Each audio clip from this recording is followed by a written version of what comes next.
కావాల్సినటువంటి పదార్థాలు, పులిహార చట్నీ చేయడానికి కావాల్సినటువంటి పదార్థాలు: చింతపండు గుజ్జు, పచ్చిమిరపకాయలు, అల్లం, కరివేపాకు, ఆవాలు, తర్వాత పల్లీలు, మినపప్పు, పసుపు, ఆయిల్, సాల్ట్ చేసుకొని అందులో ఆయిల్ వేసి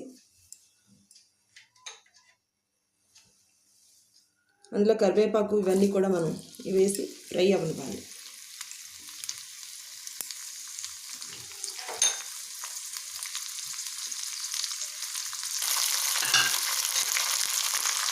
ఆవాలు,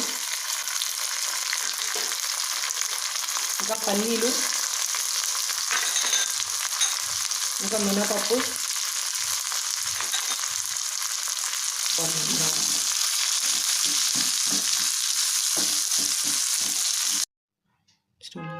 ఇప్పుడు ఇందులో చింతపండు, ఆ ఫ్రై అయిన దాంట్లోని చింతపండు, పసుపు వేసి అందులో సాల్ట్ కూడా వేయాలి. మనం దగ్గరగా ఉడకనివ్వాలి.